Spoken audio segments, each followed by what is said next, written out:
खांसी का घरेलू इलाज।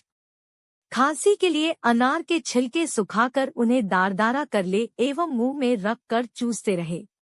अमरूद जो ज्यादा पका हुआ ना हो उसे चूल्हे में भार ले एवं 5 से 10 मिनट बाद निकाल ले। ठंडा होने पर रात को सोते समय खा ले, इसके बाद पानी न पिए। मोर पंख की राख शहद के साथ 1 चम्मच खाने से फायदा मिलता है। इसे भी रात को सोते समय ले एवं पानी न पिए। इसे लेने के बाद काली मिर्च 1 से 2 मुंह में रख कर चूसने से भी राहत मिलती है।